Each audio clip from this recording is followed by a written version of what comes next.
Alrighty then. Welcome to yet another exciting episode of the Online Prosperity Show. This is the show where dreams come true, or those that have had dreams that have been delayed because maybe they were a little bit shy or not confident enough will actually hear how they too can make those dreams come true. I'm your host, Prosper Tarovinga. And speaking of dreams, how many dreams have you maybe delayed because you probably thought, I'm just shy, or I'm not confident enough, or I'm not the kind of person that puts themselves out there?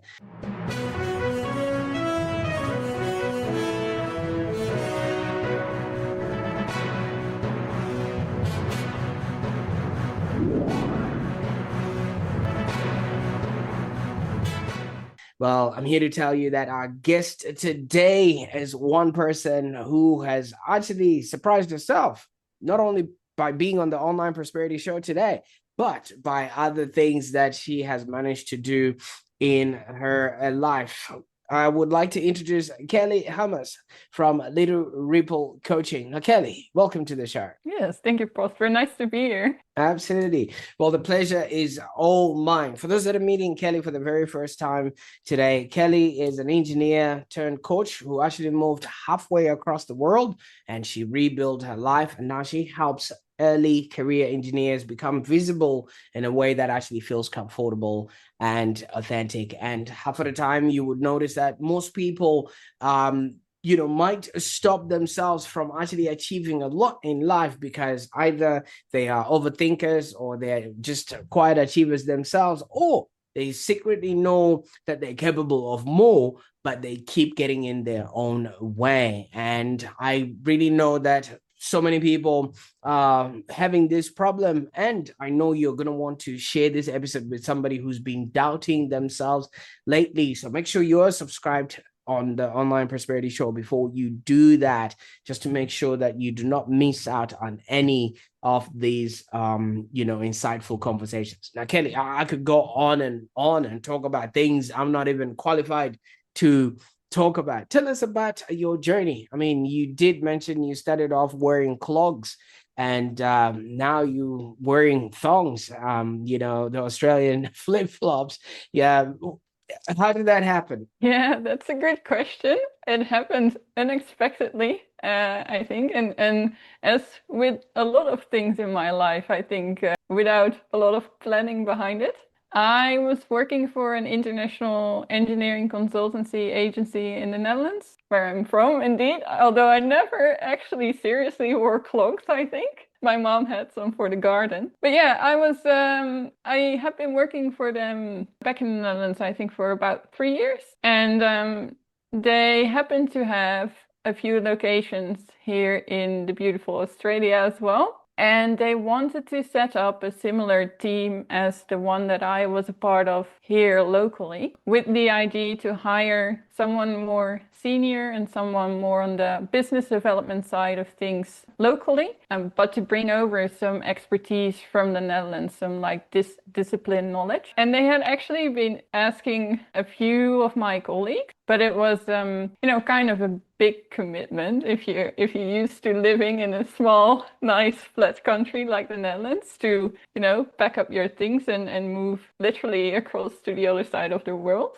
So the ask had been kind of invisibly floating around for a while in my department, but nobody was really jumping on it. And I was just casually talking to a friend and colleague of mine like half a year after that question was first asked. And we were just chatting on that nobody had still jumped on it. And following that conversation, I just kind of, yeah, had an informal chat with my husband, who was seated next to me because I think it was working from home was already kind of a thing then. And I just kind of casually floated like, oh, what would you think about, living in Australia? And within 2 sentences, that turned into from a what if, a kind of open scenario, into that would actually be really cool. We always had the idea of maybe someday, seeing a bit more of the world and exploring. But it's one of those things that if you don't make the time for it to actually think about how you're gonna do it, it's one of those big things. So actually that unplanned, unprompted, in the moment spur of the conversation was just kind of what we needed to kickstart actually thinking about it. And then, that same afternoon, I was calling my manager, and that same week probably I was meeting some of the folks here, well, digitally, but making some connections to the Sydney team. And I think yeah, within a year all the formalities were done, the visa stuff was arranged, and we were suddenly boarding a plane to the other side of the world. So Uh, that's how you go from cloaks to songs, I think. Absolutely. I love that. I love that. And the fact that it was just an impromptu conversation, like what would it be like to go to Australia and things of that nature. But just give us a glimpse of what life was like for you, in the Netherlands. I mean, it doesn't necessarily have to be chronological, just, what was it that, you had built there that you are obviously now about to leave and come to a place you knew nothing about? Yeah, oh, it's been a journey back in the Netherlands. After high school, I was kind of on a crossroads whether I'd do psychology or something technical, because I really liked all the beta stuff, but I was also really interested in how people work. I ended up going with the technical side of things kind of for the dull reason that job prospects and job security just were better in the technical space. But I'm really glad I did, because I really enjoyed my studies. It was life science and technology, and it really was a breadth and depth of bacteria, human cells, from cancer to genetic engineering, the whole spectrum. A lot of biotechnology, and that's how I kind of found my little niche in the wastewater space, quite organically, because I liked the subtlety of tuning the environment in a way that selected for the type of bacteria that you needed, which happens in wastewater treatment. And I preferred that over what I kind of experienced as a more brute force way of, genetically engineering bacteria to do what you want them to do. Now I know there's a whole scala of helpful things and cool things that, that's possible through genetic engineering, but I was drawn to that more natural approach. And so I rolled into research in the wastewater treatment space. Initially, bacteria that produce bioplastics and how we can optimize that. And since the research department was collaborating with Haskoning, which is that engineering consultancy company that I ended up working for, when I finished my studies, that was kind of a logical move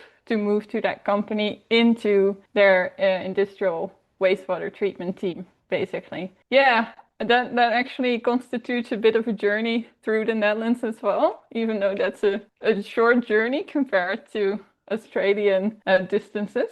But yeah, grew up in the south, studied in Delft, and then started to work in Amersfoort, which is kind of quite central in the Netherlands. But all of that is, within 2 hours, an hour and a half of each other. So it means nothing in even Sydney distances. Yeah, it was a process engineer at Haskoning. And at Haskoning is also where I met my now husband, actually. So I really, got a lot of out of that work life there.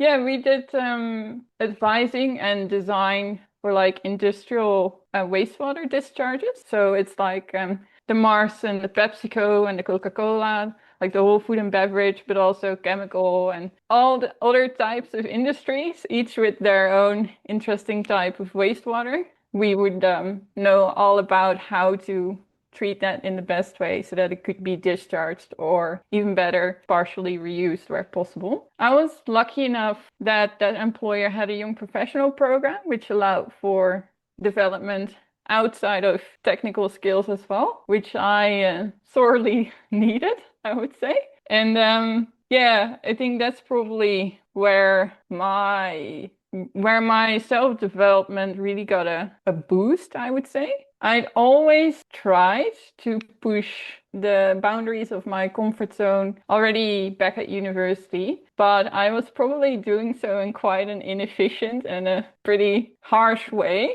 towards myself.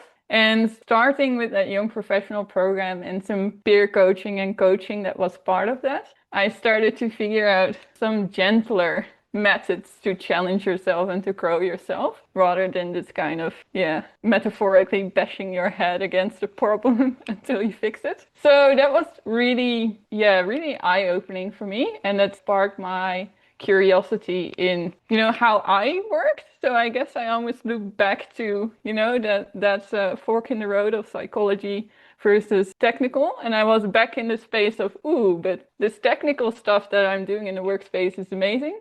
But actually, how I work is really interesting too. And it can probably help me grow if I spend a little bit more attention and explore that a bit. So I rolled in on a course in neuro-linguistic programming, which is a very specific sub stream of coaching, I would say. And during that program, it was not just insightful to learn how I work, but how differently everybody else works and how each of us have our own little peculiarities, but also our own challenges that we set up for ourselves. So that led me on the path of, okay, it's cool that I better understand myself and that I'm able to develop myself, but actually I want to help other people do this, and I want to help other people to see that they're putting the own obstacles in their path. I tried to find a way to do that next to my technical job,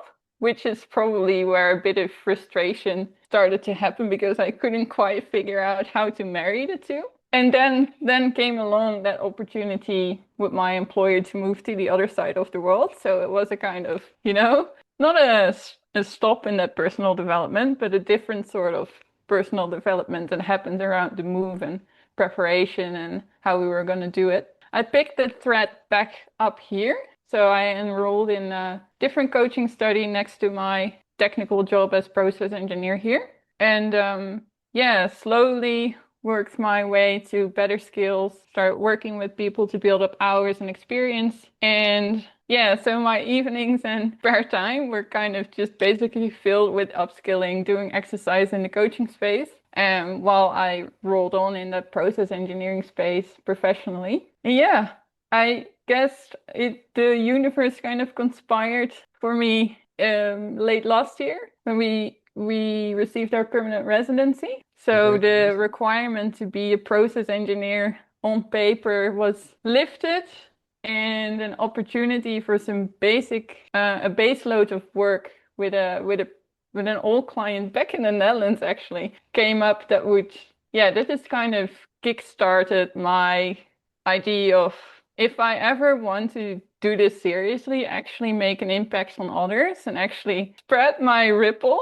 then this is my chance. And I've grown a lot and I never would have done this before, but it's time that I really back myself and take this chance. So as per 3 months ago, just stepped out of full-time employment. Very scary. And like you were alluding to before, I'm now in the process, 3 months in, of starting my own coaching practice to enable what what really makes me tick, which is helping other people realize that they are creating the barriers in their own life and that they are the ones who can remove them just as easily. Absolutely. And congratulations. And what a journey. I mean, so many people would have just set with what they have, because from what you're describing and from what I'm gathering, the type of work that you chose just meant that you were focused on your work, your research, and not necessarily having anything to do with other people around. And obviously, you have to constantly be educating yourself in that line of work so that you useful, or you have an impact to the work that you're doing, because you're dealing with bacteria, and that's a live organism that keeps changing and morphing. And like you said, you need to constantly be looking at those environments. So that really requires a lot more focus on the work part that neglects the actual interacting and being around other people and things of that nature. So that is sort of what I'm gathering from that. And half of the time when you would maybe find yourself in social situations, what was that like for you? Yeah, this is where the young professional program and the development opportunity was really important because like many in the engineering space, I'm by nature really introverted, but I was also bullied in primary school, not in a physical sense, but I was different and I was excluded, which for a long time I didn't consciously accept or even place, but it had left like a belief that I was different and that I didn't belong.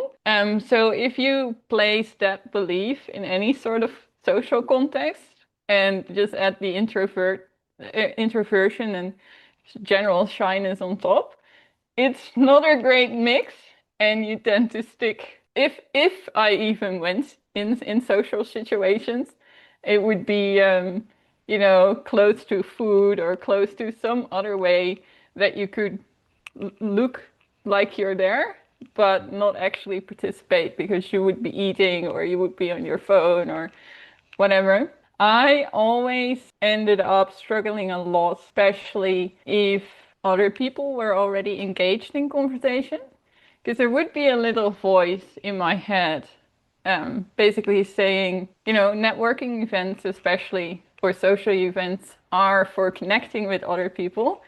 And like anyone else, I understand, not just the value of connecting with others, but just how good it is to expand your network and to get other people's perspective on things. It just adds a richness on, your own tunnel vision that you have.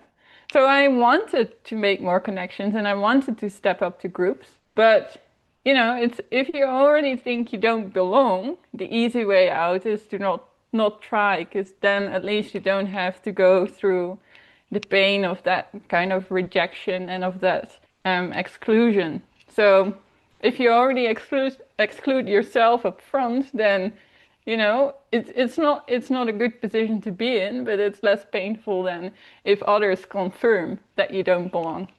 So Mm. that was definitely um, not a great start, and especially I think people only realize this later in career journeys generally, but a lot of the opportunities that you get in your career are really through people you know and people in your network. So whereas I kind of could get away with that social awkwardness and having like a smaller trusted network at university and before, I knew it was something that I had to work on going into the industry and going into the workspace. And so that's actually the topic I brought up in like the peer coaching during that young professional program. And out of that, like I had never realized that I was telling myself I didn't belong. I just knew I didn't like when people were talking in groups and I didn't want to go up to them, but I also did want to go up to them. But the voice telling me not to go up to them, the fear, basically always won. So I was getting nowhere. And it was only during that peer coaching conversation when I got just some very thoughtful questions one after the other that finally clicked, that I was telling myself that I didn't belong, and that's what I was so afraid of being confirmed by the others. And that's also the first time basically that I recognized that maybe the way I was treated or the way that I experienced my primary school experience, that actually had an impact on how I was behaving and how I was thinking about myself. Because up until then, I just kind of been, oh, I'm just shy. That's kind of just how I am. But that conversation made me realize that it's not who you are. It's actually what you're thinking about yourself and what you're telling yourself. So I started, I needed some time to process, I guess, after that initial peer coaching conversation. And I had some follow-on coaching that kind of deepened that knowledge of myself and how to work with it. But following that, I started to experiment, I guess, more with it in social situations, not forcing yourself to introduce yourself to someone, but feeling a bit more in control of the whole situation, and also understanding not everybody has to like you. Like that's just not how the world works. But if you already exclude yourself up front, you're always on the losing end. So I actually started to, step up to groups and just say something small about a shared session we'd seen or where people were from.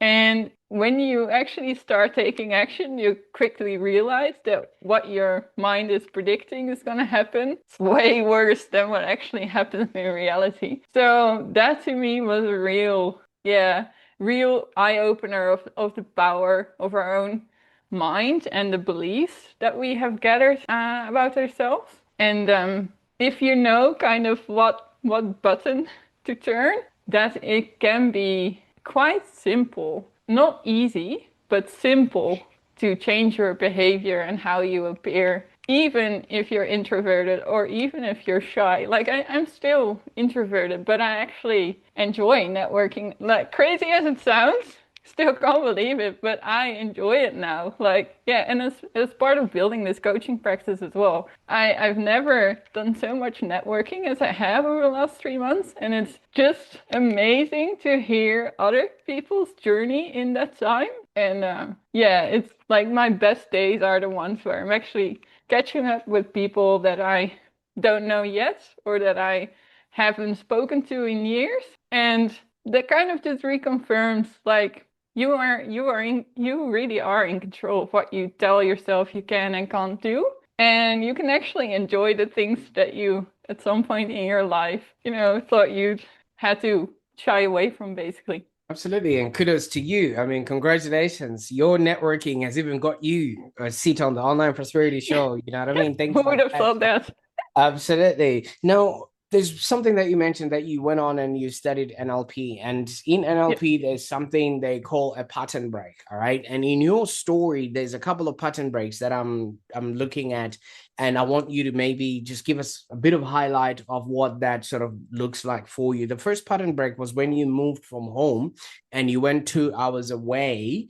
New city, new place, everything else was quite brand new. And from there, you actually managed, congratulations, to meet your now husband. And maybe you can tell us a little bit about the journey, if that's okay with you there. And then Yeah. you also had a second pattern break where your now husband is the one who said, why not? Let's go to Australia.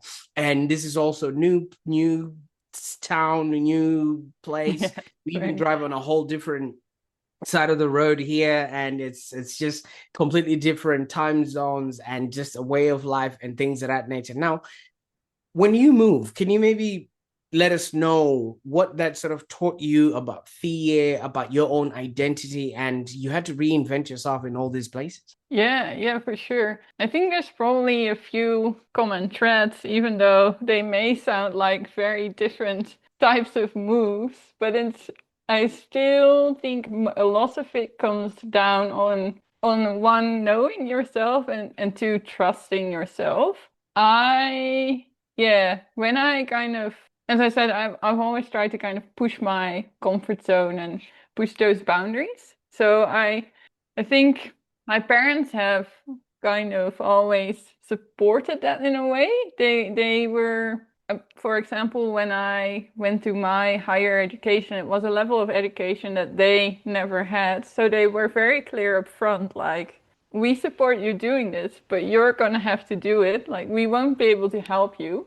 And that kind of, how do you call it? The kind of self-direction and being able to build on yourself in that way without relying on that support of others just becomes more important, when you move away from home, even if it's a few hours. And then especially important when you move off across the world away from them. So I think the key thing there was really understanding that I couldn't plan for whatever was going to be thrown at me. Like I was, yeah, stepping in new environments, new locations, new pace of life, but that you can figure it out along the way, which is what I'm relying on now as well in this last couple of months, right? You can't, yeah, nobody has the kind of a crystal ball to say this is how things are going to play out and this is how you need to prepare. So all you can do, and all I did, was just set up a basic plan.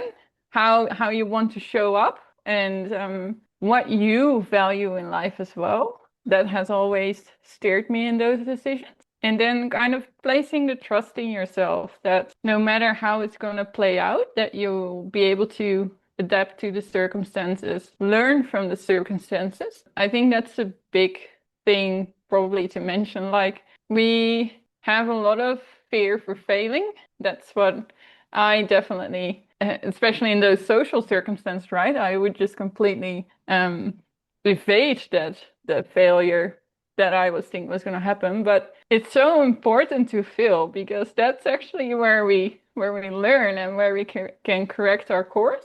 So I think across all these patterns, these moves, it's always been, if you make a mistake, that's fine, but you kind of analyze what's gone wrong, why it has gone wrong, and you rechart your course to work around it. Like, there were definitely some hiccups, I guess, initially when we first arrived in Australia with all the, setting up a bank, setting everything up from scratch, bank accounts and addresses, and how do you approach it? And to me, that's just always been, if something went wrong, yeah, there's a little bit of time where you can feel sorry for yourself, and yes, it sucks.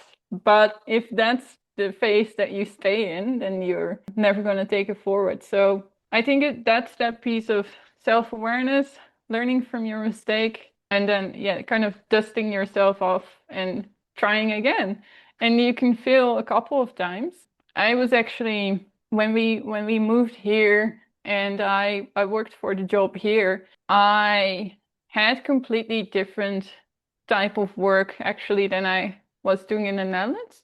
So there was definitely a phase of readjust, like failing and readjusting and trying stuff again before I found a way that worked here. So been going a bit across the place, but yeah, definitely the most important things across those moves have been, yeah, trusting that you can figure it out and learning along the way that nobody actually has figured it out. Everybody is figuring it out as they go.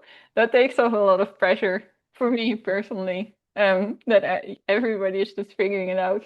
Absolutely. And thank you so much for highlighting that. And while you were speaking, I was listening to some key phrases that you're using. You used problem, solution, analyze, read, chat, inputs, experiments, and learning, failing. And that's very engineer type conversations. Now, I find it fascinating because now you're deeply interested in people, and people are on the other side of the spectrum where people are afraid of failing, their Yeah. feelings, they hurt and they hold grudges and things of that nature. Now, do you think your engineering brain actually makes you a better coach? I wouldn't say a better coach, but it gives me a quicker understanding of people in the same space. I think coaching by its nature is working with individuals, and each individual is unique and different. So I will, because of my experience, be a better match to people with similar background or a similar way of thinking. But I wouldn't have the audacity to say that it makes me a better coach, period. But yeah, a better coach for a subgroup of people, definitely. Just from, yeah, my unique conglomeration of experience and values and way of working. Yeah. Now, looking at the way you now work, I mean, obviously you're working with other engineers or career engineers that are obviously in the same sort of boat as you were in, and you're speaking the same language as them. You voice the same concerns that they actually have. And I Yeah. actually chuckled to myself, Kelly, when I figured out one of your first paid clients basically just converted themselves, and then they say, well, I should just probably start paying you. Now, in that particular moment, did that validate your methodology, or did that actually just validate you as a person? Because maybe you were not yet certain that, wait a minute, I could actually do this and get paid for this. Yeah, it still is a big moment for me, that moment.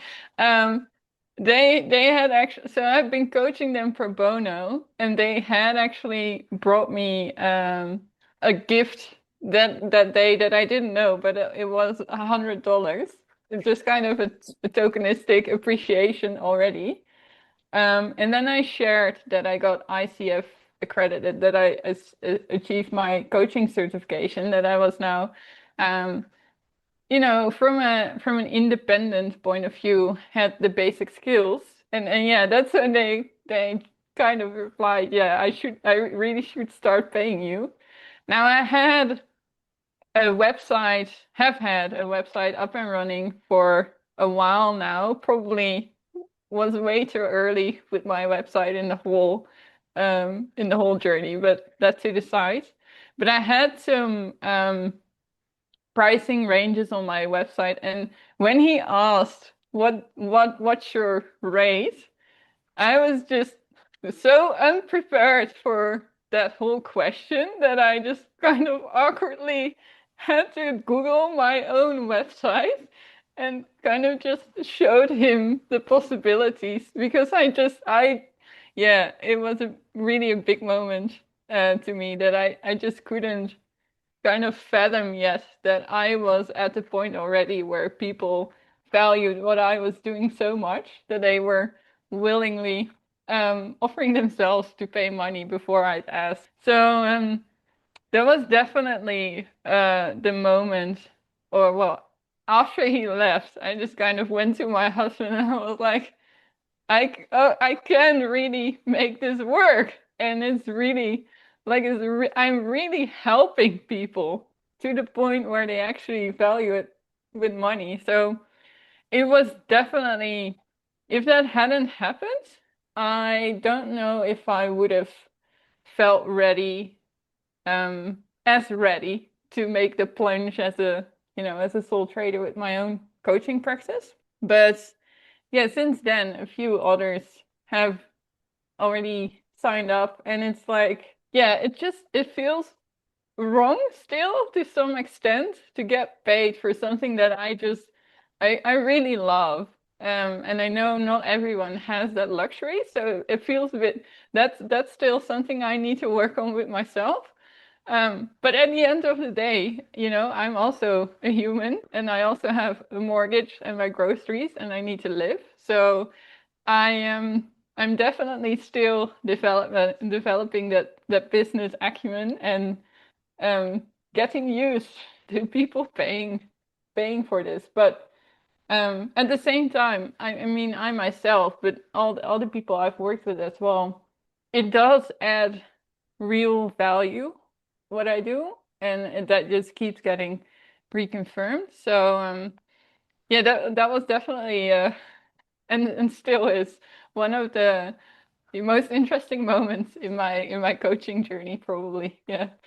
Absolutely, and congratulations. And one of those that story will definitely make a good book in the future. And obviously, that could be something people would like to learn a little bit about your journey. Now, speaking of, who you help, and obviously, when we were going through your product offering and just discovering what it is that you're offering, you now help early career engineers to become visible in a Yeah. way that actually feels comfortable to them. And obviously, this sounds like something you would have wanted to buy when you were on your way up. Can you maybe tell us, how this now feels for you because you've gone full circle? Yeah.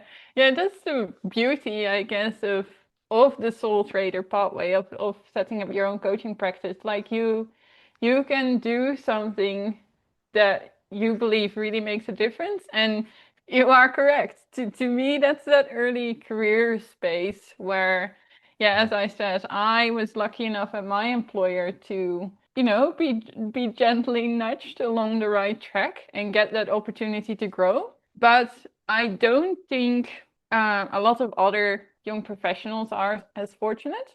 I think we're not really prepared for the workspace when we finish our education, when we finish, university, because that system is kind of built on you do your exam, you get a grade, and you move on to the next thing. There's an almost, if you put in the effort and the time, there's basically an automatic progression to the system, and you're done at some point. But when you enter the workspace, it it doesn't work that way. Like just doing your work well and putting in the effort is kind of the basic level that's expected for everyone. So if you're someone like me who is quite uncomfortable with the things that actually do help your career grow, then you're really at risk of getting frustrated, getting overlooked, getting overworked or burning yourself out because you just keep putting effort in the wrong things and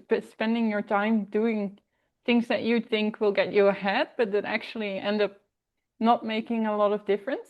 So, particularly in the engineering space, I know, and from my own experience, the things that people struggle with are like networking, public speaking, and basically just sharing your voice in meetings or in social settings. That whole visibility piece is what you can summarize it to, is actually crucial in getting to the next step in your career. And yeah, as probably clear from what I shared before, like that, all that stuff would be highly uncomfortable for someone like me. And I would have missed out on tons of opportunities if I hadn't been coached, if I hadn't had that chance to look at myself and how I was holding myself back. So I'm I'm now trying to give that opportunity, to other early career professionals to help them find a way that they can network in a way that they feel comfortable or that they can enjoy public speaking and leading meetings and things like that. Help them find their voice because we all deserve to be heard and we all have our unique flavor on things that just adds a richness to whatever comes out. And yeah, in the coaching space, sadly, it seems there's a lot of executive coaching, leadership coaching, like C-suite coaching.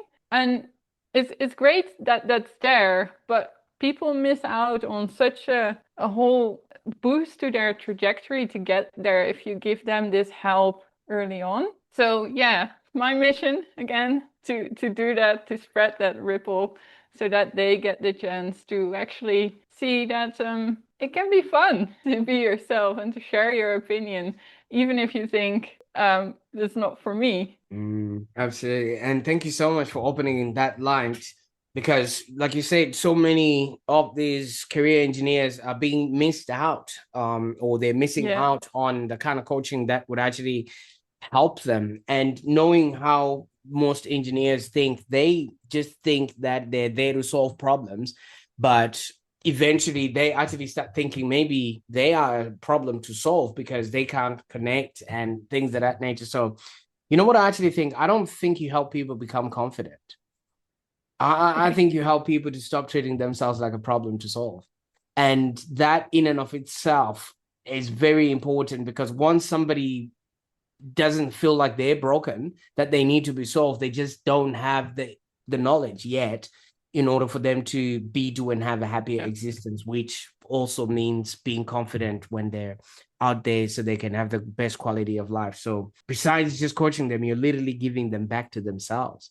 Now, if somebody's Mhm. watching this right now, Kelly, and they feel like, you've got the right knowledge and the right information and you're the right person for them, where can they go to on the internet to find out more about how they can connect with you? Yeah, I'm active on LinkedIn and Instagram. LinkedIn will be just my name, which is Kelly Hamers, and Instagram will be Little Ripple Coaching with underscores. But I also have my website, which is littleripplecoaching.com. Yeah, shouldn't be hard to find me, hopefully. Great stuff. I will put all those links in the show notes so that people can actually jump onto that. Now, if you're watching this right now, I really want you to answer this in the comments below. What is one thing that your younger self could actually be shocked that you can now do today? And Kelly would never have thought in her life she will be sitting right across from me and having a chat like this, because she didn't have that confidence. Because I think this episode is just proof that growth doesn't happen when life gets easier. It actually happens when you stop believing every negative thought your brain throws at you, and you just need to find the right language in order for you to be able to explain what it is that you're going through. Now, Kelly, if younger you will be watching this video right now, what would she think of you? Uh, she probably would have to do a sense check of whether it was really me, because it's just a crazy story all along. So many things that I was reflecting on that this week, actually. Sitting here with you across the other side of the world, setting up my business. No way that would be me. So yeah, it would be a total mind blown.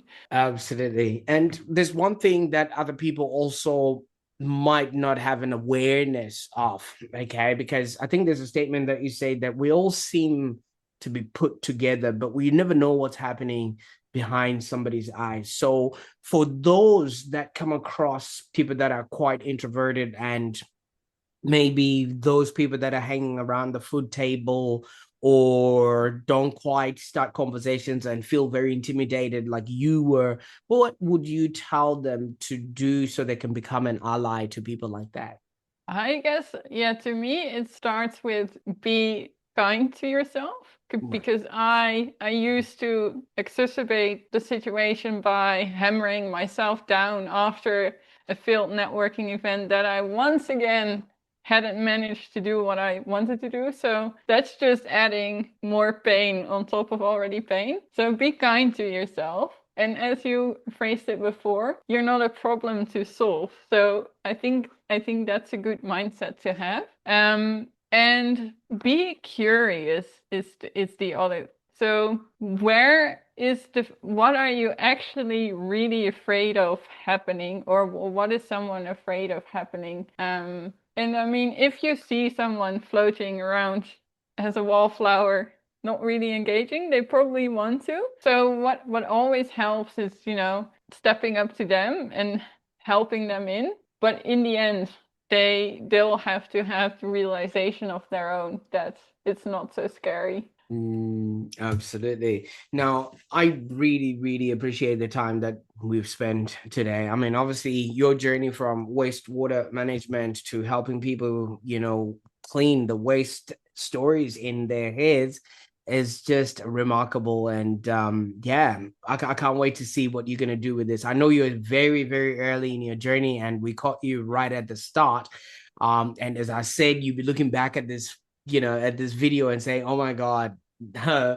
what was I even thinking? But, just so that, now that you've taken us into your world, what's next? What can we expect that you're working on that we can cheer you on as you go along, Kelly? Oh, well, already appreciate all the help I've gotten so far, including from yourself. But what's next is that I am in talks with a few organizations left and right to, run workshops and actually practically take people through what I'm doing, or what they can do to make life easier for themselves. So yeah, when that happens, of course, I'll be sharing more material. But there's always stuff going on my socials anyway, where I at least try to give the small tips left and right, again, that I wish I I had earlier in my life. But yeah, so some good workshops. And yeah, I mean, always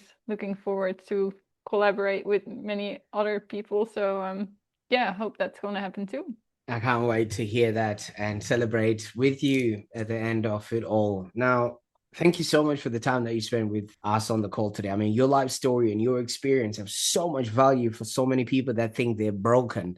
All they just need is to just put language to what it is that they're experiencing so that they too can actually have a good experience in life. So I can't wait to see what people are going to do with this information today. Thank you for having me. It was a pleasure, and a good reason for me to reflect as well on the journey. And yeah, it's just crazy to see how things go and how far you actually can go. So thank you. for giving me that opportunity, and it was lovely to be here. Absolutely. Now, for those that are watching, what an incredible conversation. I mean, today was not just about coaching, it was about identity and about the stories that we inherit and maybe the fears that we rehearse, and maybe sometimes the invisible things that actually hold us back without us even realizing this. So, if you were listening or you were watching, you would notice that Kelly really reminded us that confidence isn't about becoming somebody else. It's about finally trusting who you already are. And she is doing that for herself and for other career engineers that she is helping with her coaching there. So if this episode really spoke to you, I encourage you to maybe share it with somebody who's quietly doubting themselves lately, somebody who quite needs to hear that being an introvert is not a death sentence, you know what I mean? Or being uncomfortable does not disqualify them from building a meaningful life. And if you're an early career engineer wanting to become more visible without actually pretending to be somebody you're not, I encourage you to reach out to Kelly through the Little Ripple coaching or connect with her on LinkedIn. I'll put all those links in the show notes below. And I can't wait to see what you guys are going to do with this information, because most of us stop ourselves from actually achieving a great deal just because we think maybe we're not worth it, or we're just not confident enough. Now, I don't know what you're going to do with this information, but I wish you all the best, and can't wait to see you creating that little ripple effect in the confidence that you're going to have just because of what you learned from this call today. Until next time, bye for now.